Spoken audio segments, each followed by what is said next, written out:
Well, here in Ghana, political parties are gearing up to choose new leaders, while Germany's governing party is also preparing to do same on Friday, after its leader and Chancellor Angela Merkel announced she would no longer seek re-election in 2021. She's been leading the party, by the way, for 18 years. Mind you, Angela Merkel as Chancellor has been largely pro-African and pro-migrant, one of her stands which cost her some popularity. But there could be consequences for Germany's development partners like Ghana and other African countries, depending on who the party chooses. We can get some more clarifications from political correspondent with our partners DW, Thomas Sparrow. Hi Thomas, good to have you once again. Now here in Ghana, like I indicated, individual parties organize congresses to elect their leader. And there's been a raging debate recently over fees being charged candidates who wants to lead the party. First, briefly tell us how such elections are conducted in Germany. Also essentially through party conferences, and in fact the party conference of the conservative CDU will be held in Hamburg on Friday and Saturday, and there 1,001 delegates will essentially choose who the new party chair will be. It's important to understand a bit how German politics work in this regard, because Angela Merkel is both the Chancellor and the head of her Conservative Party.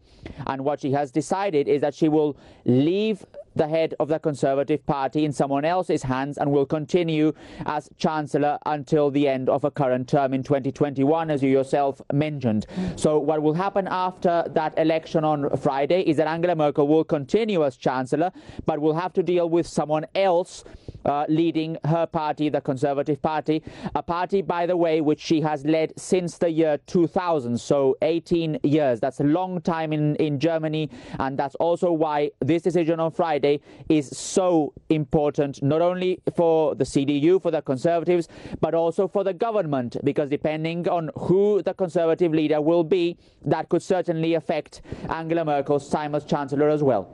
Right. So, do they have to pay anything, for example, within the party, whoever wants to be a leader, do they have to pay anything in Germany? Well, how it works is that obviously if you're a member of the party, there are certain fees that come attached to that. I guess that's normal in most parts of the world, these fees that you have to pay in order to be a member of a certain party. In this particular case, we're talking about three candidates, so three politicians from very different backgrounds who want to become the next head of the CDU. We're talking, for example, of the Secretary General of the party, in other words, someone who has belonged to the party for a very long time, who currently holds a very important position. We're talking of Annegret Kramp-Karrenbauer, also called AKK, because it's a very difficult name to pronounce. So she's been a member of the party for a long time. Then you have someone who's called Jens Spahn, who's the health minister. He's a young politician who's been a critic of Angela Merkel in the past, in particular when it comes to migration. And the third candidate is someone who many years ago was very important within the party. We're talking of Friedrich Merz. He was the leader of the CDU-CSU parliamentary group, the Bundestag here. But Angela Merkel, in a way, pushed him aside when she was becoming more and more important in politics, and Friedrich Merz decided to leave politics altogether, focus on his private work as a lawyer and also in investment institutions. And then as soon as Angela Merkel said that she would not longer be a candidate for the party chair, Merz announced that he would be coming back. So this is really exciting here in Germany. German politics can't get more exciting than this. And even now, only a few days before they choose the new chair, I don't think anyone here in Germany would firmly put money on betting who will become the next party leader. It is so close, so neck to neck in particular, between the party General Secretary Annegret Kramp-Karrenbauer and Friedrich Merz, that really no one can say for sure who will be the winner on Friday. Okay. Well, what point I was actually trying to establish is whether or not they get to pay anything like filing fees, because the usual dues they pay around here as well.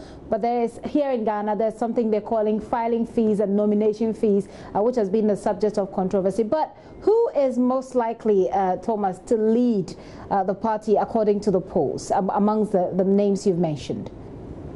Well, Gifty, that's obviously an interesting point. As I just mentioned, it is very close to call, and I don't think anyone would actually like to venture out and say this is going to be the next party leader. In fact, when you ask certain politicians, most of them have been very careful when it comes to saying who they would potentially vote for, precisely because it's such a close race. But, and it's an important but, because depending on who actually wins, that will change probably the direction of the Conservative Party. As you know, the Conservative Party here in Germany under Angela Merkel has slowly but surely moved from the right of the political spectrum to the center of the political spectrum. That's something that has been very important for Angela Merkel, that she has been able to profit from as well. And for example, two of the candidates, Friedrich Merz, who I mentioned earlier, and the health minister Jens Spahn, would essentially like to push the party back to the right. On the other hand, you have Annegret Kramp-Karrenbauer, the Secretary General, who would rather like to keep the current position of the CDU as a sort of center-right party when you look at Germany's political spectrum. Okay. So this could essentially be very important when it comes to deciding what direction the party would take and how easy the work between the new party leader and Angela Merkel will be, because Angela Merkel obviously has tried to keep the party in the center-right of the political spectrum instead of firmly on the right. It's anybody game, it looks like. But what kind of consequences will the election of this particular party have on migration and Germany's African relations? First and foremost, probably directly none, because what will happen is they will choose a new party leader, and that party leader will have to work with Angela Merkel to try and structure how the CDU, the Conservatives, will focus, for example, when it comes to migration. But it could have clear implications on migration, and it could have clear implications as well on other areas of German policy if the work between Angela Merkel and whoever becomes the new leader turns very difficult and very tricky. There are those who say, for example, that if Friedrich Merz were to be chosen on Friday, that could even make Angela Merkel's remaining few years as Chancellor very difficult, and could even make Angela Merkel not last until 2021. On the other hand, if it's difficult, the relationship, it could also mean that Angela Merkel focuses more and more on domestic policy, on trying to bring back voters who have left to other parties, or trying to, let's say, make the situation within her own party more stable instead of focusing on a lot on foreign policy. That, however, is still speculation, Gifted, because, again, what's important here is who will be chosen on Friday and what direction that person will want to move the party towards. And depending on that direction, that could mean for Angela Merkel easier or more difficult cooperation, and that in turn could make her job as Chancellor easier or more difficult when it comes to migration, which, as we know, has been one of the absolute key topics in Germany in the last few years.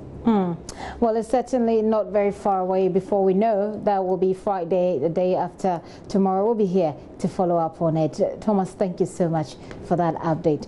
Thomas Sparrow is political correspondent with our partners DW there. He joined us all the way from Berlin in Germany with our usual crossover every week. You're still watching The Pulse with me, Gifty, and up here.